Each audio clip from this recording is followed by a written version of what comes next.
బ్రేక్‌ఫాస్ట్‌కి అప్పటికప్పుడు పిండి నానబెట్టుకొని 3 రకాల టిఫిన్‌లు వేసుకోవచ్చని తెలుసా? ఉదయం ఎటువంటి హడావిడి లేకుండా, ముందు రోజు పప్పులు నానబెట్టే పని లేకుండా, చక్కగా ఈజీగా అప్పటికప్పుడు కలుపుకునే పిండితో 3 రకాల బ్రేక్‌ఫాస్ట్ తయారు చేసుకోవచ్చు. రొటీన్‌కి భిన్నంగా వెరైటీగా చేసుకునే ఈ బ్రేక్‌ఫాస్ట్ ఏ విధంగా తయారు చేసుకోవాలో, ఎలా తయారు చేసుకోవాలో చూసేద్దామా? Welcome back to my channel.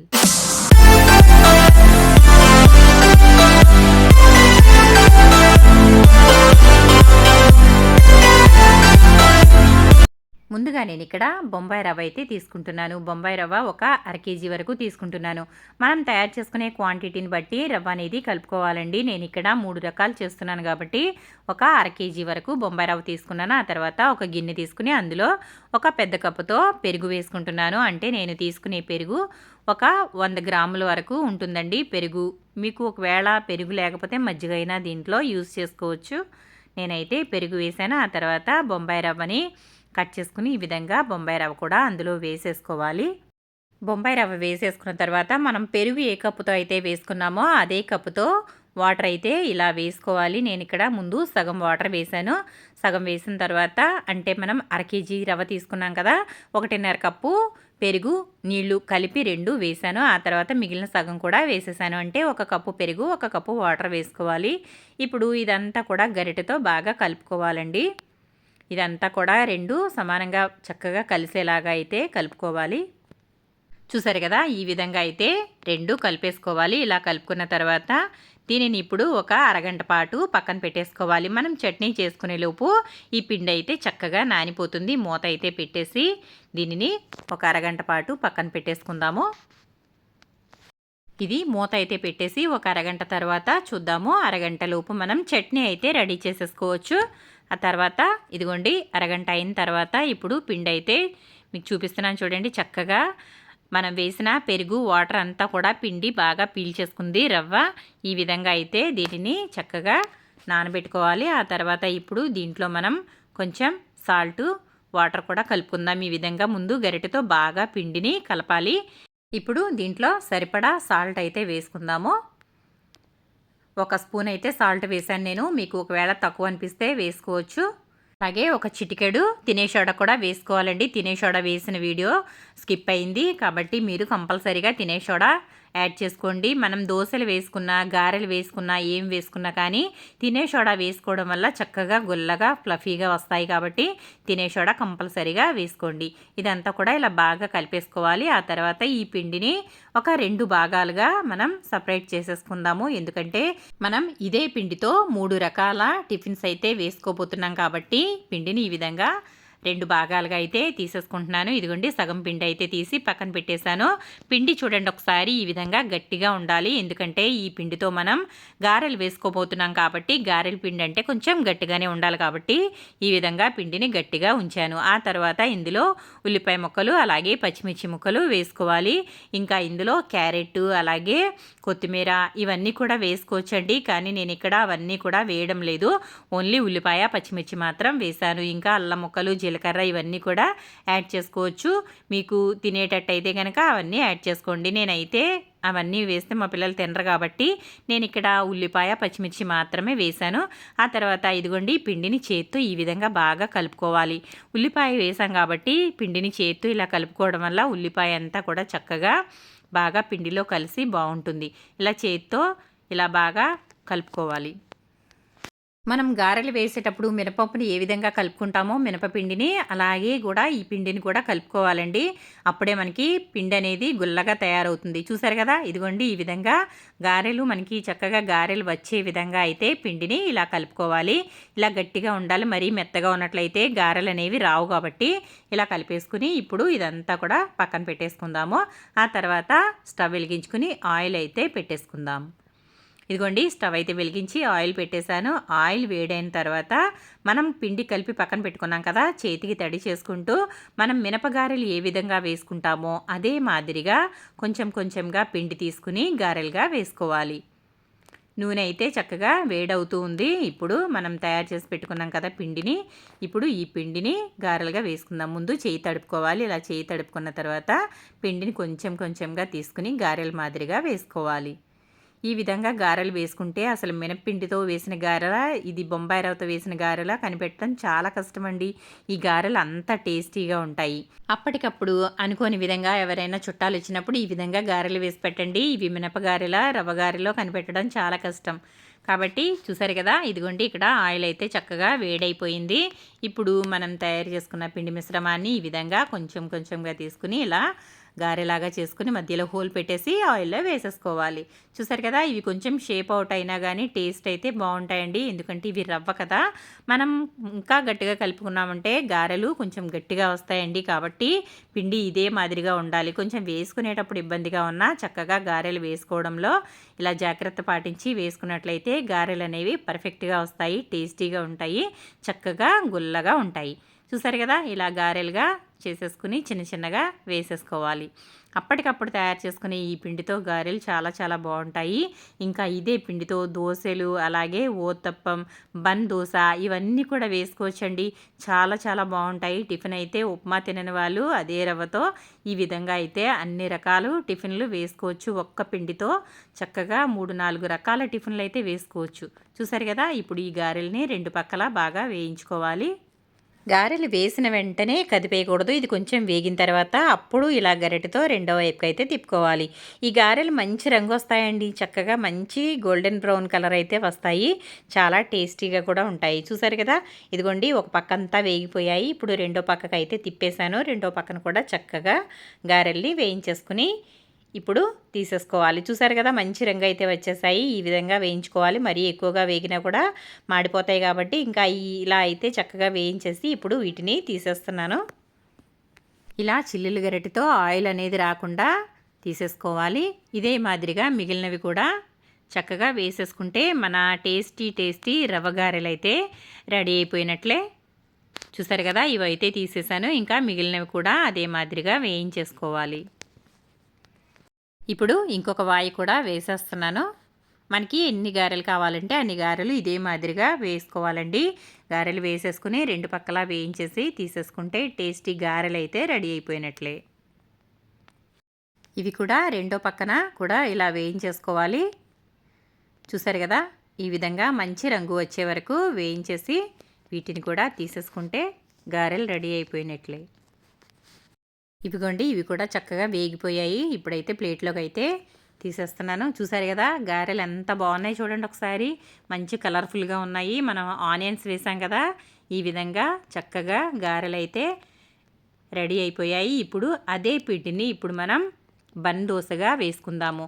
కొంచెం అయితే వాటర్ వేసానండి. అదే పిండిలో ఒక అరకప్పు వాటర్ అయితే వేసాను. ఇప్పుడు ఇదంతా కూడా ఒకసారి బాగా కలిపేసుకోవాలి. గరిటెతో ఇలా పిండిని కలిపేసుకోవాలి. మనం బన్ దోశ వేసుకునేటప్పుడు పెద్ద పెద్ద బాండీలలో కానీ అట్ల పెనం మీద కానీ వేసుకోకూడదు. చక్కగా చిన్న చిన్నగా బాండీలు ఉంటాయి కదండి, మనం పోపు వేసుకునే గిన్నెలు ఉంటాయి కదా, వాటిలో వేసుకుంటే బన్ దోశ అనేది చాలా చాలా బాగా వస్తుంది. చూసారు కదా, ఇదిగోండి ఈ విధంగా పిండి అయితే ఇలా గరిటె జారుగా ఉండాలి. మరీ గట్టిగా ఉండకూడదు, అలా అని మరీ పలుచగా ఉండకూడదు. ఇదిగోండి బన్ దోశ వేసుకోవడానికి నేనైతే ఈ విధంగా ఈ గిన్నె అయితే తీసుకున్నాను. చక్కగా ఇందులో ఆయిల్ అయితే వేసేసి ఈ గిన్నె ఎంత ఉందో అంత దోశ మాత్రం వేసుకుంటే బన్ దోశ రెడీ అయిపోతుంది. చూసారు కదా, ఇప్పుడు ఈ గిన్నె కొంచెం వేడవనిద్దాము. ఇది వేడైన తర్వాత ఆయిల్ వేసుకోవాలి. బన్ దోశకి ఆయిల్ కొంచెం ఎక్కువ ఉంటేనే బాగుంటుందండి. ఎందుకంటే ఇది చక్కగా కరకరలాడుతూ క్రిస్పీగా వస్తుంది కాబట్టి కొంచెం ఆయిల్ ఎక్కువగా వేసుకోవాలి. ఈ విధంగా ఆయిల్ వేసుకున్న తర్వాత మనం ఆయిల్ని గిన్నె అంతా కూడా స్ప్రెడ్ అయ్యేలా చేసుకోవాలి. ఆ తర్వాత మనం తయారు చేసి పెట్టుకున్న పిండిని ఈ విధంగా చిన్న గరిటెతో కానీ పెద్ద గరిటెతో కానీ ఈ విధంగా వేసుకోవాలి. పెద్ద గరిటెతో అయితే ఒక 2 గరిటెలు వేసుకోవాలి. నేను చిన్న గరిటెతో వేస్తున్నాను కాబట్టి ఒక 4 గరిటెలు అయితే ఫుల్గా వేసాను. ఇలా వేసిన తర్వాత ఇంకా దీనిని స్ప్రెడ్ చేయకూడదు, అలాగే ఉంచేసి మూత పెట్టేసుకోవాలి. ఇలా మూత పెట్టి చిన్న మంట మీద ఒక 5 నిమిషాల పాటు మగ్గనివ్వాలి. ఆ తర్వాత ఇదిగోండి చూడండి, రెండో పక్కన కూడా దోశ మనకి చక్కగా వేగిపోయింది. ఈ విధంగా వేగిన తర్వాత ఇది మనకి చాలా ఈజీగా ఉడి వచ్చేస్తుందండి, పెద్ద కష్టపడక్కర్లేదు. ఇదిగోండి ఈ విధంగా ఒక్కసారి కదిపితే వస్తుంది. మనం చిన్న గిన్నె పెట్టుకున్నాం కాబట్టి అట్ల పుల్లతో రాదండి. కాబట్టి ఈ విధంగా ఒక స్పూన్ తీసుకోండి. ఆ స్పూన్తో ఈ విధంగా చూసారు కదా, ఇలా తీయగానే చక్కగా వచ్చేసింది. ఎంత కలర్ఫుల్గా వచ్చిందో చూడండి, ఎంత బాగా వేగిందో. పిల్లలైతే చాలా ఇష్టంగా తింటారండి ఈ బన్ దోశ. చక్కగా దూదిలాగా ఉండి చాలా స్పాంజ్ లాగా లోపల స్పాంజ్ లాగా ఉంటుంది, పైన క్రిస్పీగా కరకరలాడుతూ ఉంటుంది. చూసారు కదా, రెండో పక్కన కూడా ఇదే మాదిరిగా వేయించేసుకుని దోశ అయితే తీసేసుకోవాలి. చూసారా, అదే పిండితో బన్ దోశ కూడా రెడీ అయింది. రెండు పక్కల చక్కగా క్రిస్పీగా వేగింది. బన్ దోశ అని ఎందుకంటామంటే ఇది బన్ లాగా లావుగా ఉంటుంది కాబట్టి దీనిని బన్ దోశ అంటారు. చూసారు కదండి, చక్కగా ఈ విధంగా. ఇంకా పిల్లలు ఉన్నప్పుడైతే క్యారెట్లు కూడా అందులో యాడ్ చేసి వేయండి. చాలా చాలా పిల్లలు కలర్ఫుల్గా ఉంటుంది కాబట్టి ఇది లంచ్ బాక్స్లోకి పిల్లలకి స్నాక్స్గా కానీ ఎవరికైనా సరే అప్పటికప్పుడు టైంపాస్ తినాలన్నా కూడా చక్కగా వేసుకోవచ్చు. చాలా బాగుంటుంది ఈ దోశ. మరి నేను ఇంకొకటి కూడా ఇలా వేసేస్తున్నాను. ఈ విధంగా బన్ దోశలు అదే పిండితో వేసేసుకుంటే మన బన్ దోశ రెడీ అయిపోతుంది. చూసారు కదా, టిఫిన్ అంటే మనకి ఇది ఒక్కటి తింటే చాలండి, చక్కగా కడుపు నిండిపోతుంది, ఇంకా ఏమీ అక్కర్లేదు. మధ్యాహ్నం వరకు కూడా అస్సలు ఆకలి అనేది అనిపించదు. ఎందుకంటే బొంబాయి రవ్వతో తయారు చేసిన ఏదైనా కానీ మనకి ఆకలి అనేది త్వరగా వేయదు.